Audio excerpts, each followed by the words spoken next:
Hello दोस्तों, मुकुंदा आयुर्वेद में आप सबका स्वागत है। बहुत टाइम से एक जो पेंडिंग टॉपिक था कि आयुर्वेद न्यूट्रिशन क्या है और मॉडर्न न्यूट्रिशन और आयुर्वेद न्यूट्रिशन दोनों में क्या अंतर है। तो आज से मैं एक डिटेल सीरीज शुरू करूंगी जिसमें छोटे छोटे वीडियो के द्वारा हम बताएंगे कि आयुर्वेद न्यूट्रिशन या तो आयुर्वेदिक फूड साइंस कैसे वर्क करता है और क्या है। जिसके लिए सबसे पहले हम बात करेंगे भोजन की। तो आहार और भोजन दोनों ही अलग चीज़ है जिसके बारे में हम आगे बात करेंगे। जो कि मॉडर्न न्यूट्रिशन साइंस है वो हमेशा ही क्वांटिटी और कैलोरी के बारे में बात करता है या तो फूड के अंदर जो न्यूट्रिशनल वैल्यू है उसके बारे में बात करता है। जहाँ पर आयुर्वेद न्यूट्रिशन जो है वो बहुत ही अलग तरीके से वर्क करता है, क्योंकि हमारा जो बॉडी है उसमें एक बहुत ही ज़्यादा डिफ़िकल्ट और कॉम्प्लिकेटेड मैकेनिज़्म है जो कि फूड डाइजेस्ट करती है और इसके ऊपर बहुत सारी चीज़ों का अफेक्ट होता है। तो हम बहुत बेसिक से हम ये टॉपिक को शुरू करेंगे। तो हमारे शास्त्र में जो लिखा है या तो आयुर्वेद में जो लिखा है कि शरीर को टिकाने के लिए त्रयोस्तंभ है, मतलब कि तीन टाइपॉड की तरह जिसके तीन पैर है वैसे ही हमारे बॉडी को टिकाने के लिए तीन पैर है, जो कि है आहार, निद्रा और ब्रह्मचर्य। तो देखिए दोस्तों, यहाँ पे आहार को जो ये आहार वर्ड है उसका यूज़ किया है।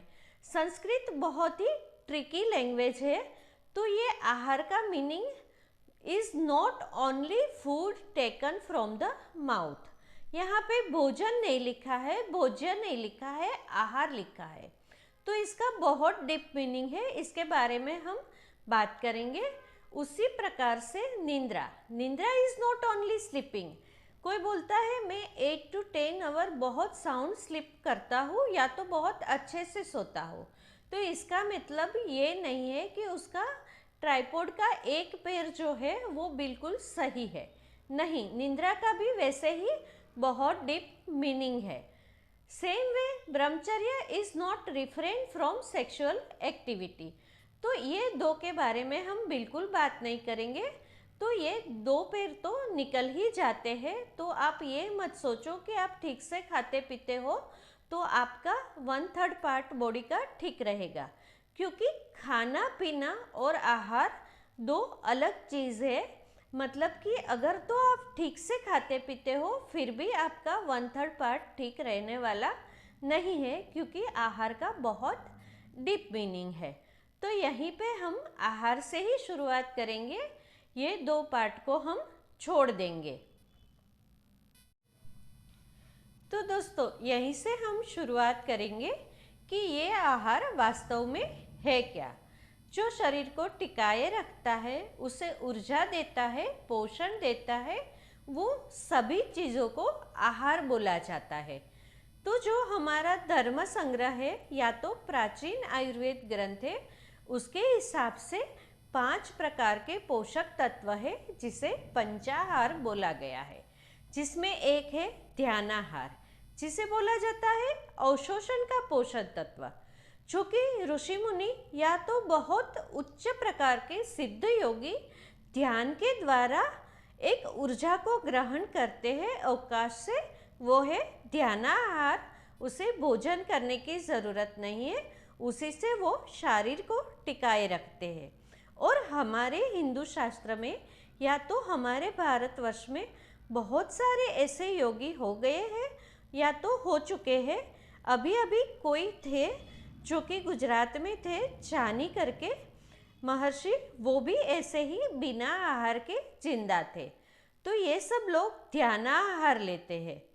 दूसरा जो है हम सब लोग ग्रहण करते हैं, जिसे बोलते हैं कवलिक आहार।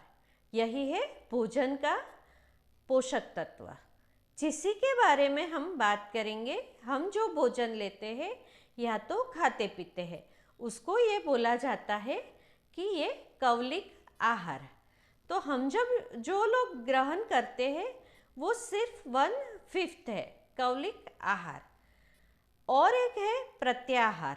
प्राणायाम करने के बाद जो विश्राम की स्थिति आती है उसे बोला जाता है प्रत्याहार। उससे कैसे हमें ऊर्जा मिलती है, ये भी योग का एक अलग साइंस है। और एक प्रकार जो है वो है स्पर्शाहार। हाँ दोस्तों, हमें स्पर्श से भी ऊर्जा मिलती है, जिसे बोला जाता है स्पर्शाहार। इसी के आधार पे आयुर्वेद में बहुत सारी ऐसी चिकित्सा है जिसमें हमें स्किन के द्वारा दवाइयाँ या तो मेडिसिन्स हमारे बॉडी में पहुँचाई जाती है। तो ये जो स्पर्श विज्ञान है उसके द्वारा भी हमें ऊर्जा मिलती है या तो हमारी ऊर्जा का लॉस होता है। और एक आहार है जिसे बोला जाता है संचेतनिक आहार। ये एक बहुत ही सूक्ष्म प्रकार का आहार है जो कि बहुत ज़्यादा उच्च कोटि के जो योगी है वो तन्मात्राओं से ग्रहण करते हैं और उसकी चेतना में उसे एकदम से डायरेक्टली जो ऊर्जा प्राप्त होती है। ये भी एक बहुत ही डीप साइंस है। देखिए दोस्तों, हमारा जो भारतवर्ष है या तो सनातन धर्म है, उसमें हर एक चीज़ को कितना डीपली दिखाया गया है। तो पहले हमने जो 3 बात किया, 3 का जो एक स्तंभ है आहार, उसी के जो ये 5 प्रकार है, उसी में से हम सिर्फ ये एक कौलिक आहार है, यानी कि भोजन मुंह से खाया गया पदार्थ, जिसे हम भोजन बोलते हैं, भोज्य बोलते हैं या तो कौलिक आहार बोलते हैं, उसी के बारे में बात हो रही है। यही है फूड साइंस।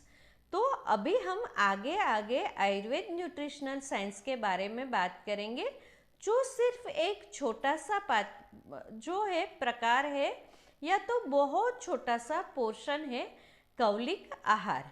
अगर तो आप चाहे तो मैं कैसे हम स्वस्थ रह सकते हैं, या तो टोटल हेल्थ की जो डेफिनेशन है वो बहुत डीप है, वैसे ही ये कौलिक आहार के बारे में हम मात्र बात करेंगे।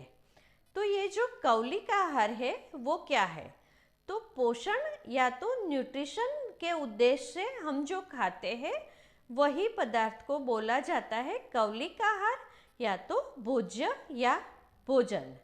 ये क्या करता है, हमारे दोष धातु और मलों की पूर्ति करता है या तो उसे बैलेंस रखता है। आयुर्वेद में उसके लिए बहुत अच्छा एक ग्रंथ है भोजन कुतूहल। हम ज़्यादातर बातें ये भोजन कुतूहल के बारे में या तो उसी से लेके करेंगे, क्योंकि खाने के लिए जो भी पदार्थ है उसके बारे में बहुत डीप जो वर्णन है ये भोजन कुतूहलम करके ये ग्रंथ है, उसमें है, जिसे आप बोल सकते हैं कि प्राचीन आयुर्वेद का आयुर्वेद न्यूट्रिशनल साइंस। तो उसके हिसाब से खाने पीने की जो चीज़ें हैं वो और एक 6 प्रकार की होती है, जिसमें एक है कोश्या, जो कि हम चूस के खाते हैं, जैसे गन्ना जैसी चीज़ें हैं। दूसरी है पेया, जिसे कि आप जूस भी बोल सकते हैं या तो शरबत या मिल्क, कोई भी लिक्विड। और एक है जिसे बोला जाता है रसाला, जिसे कि हम चाट के खाते हैं। आगे है पोलिका, जिसे कि हम बिल्कुल निगल जाते हैं। आजकल हमें जो स्मूदी पीने की जो फैशन चली है वो स्मूदीज़ को हम पोलिका बोल सकते हैं, जिसमें कि जो भोजन के पदार्थ है उसको इतना पीसा जाता है कि इसे डायरेक्ट ही निगल लेते हैं। और एक है लाडू का, जिसे हम काट के खाते हैं।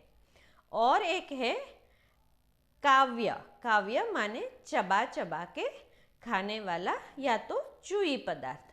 तो ये सब जो बातें हैं ये तो सिर्फ खाने का जो प्रकार है कि या तो जो फूड है वो कैसे कैसे हम खाते हैं उसके बारे में है। ये भी भोजन का एक अंग है। पर अगर हम न्यूट्रिशनल साइंस की बातें करेंगे तो आगे आगे हम कल अष्टविध आहार विशेष आयतन, माने कि न्यूट्रिशन को कैसे डिवाइड किया जाए, कैसे लिया जाए, क्या क्या लिया जाए, कौन से बॉडी टाइप के लिए कौन सा न्यूट्रिशन लिया जाए, ये सब के बारे में बहुत डिटेल में धीरे धीरे एक एक टॉपिक को हम कवर करेंगे। तो दोस्तों, ऐसे ही न्यूट्रिशनल फैक्ट जानने के लिए या तो आयुर्वेद का आहार विज्ञान जो है उसे जानने के लिए आप मेरे वीडियो को रोज़ ही देखिए, उसे आपके दोस्तों के साथ शेयर कीजिए और मेरी चैनल को सब्सक्राइब कीजिए। तो आज के लिए बस इतना ही। धन्यवाद।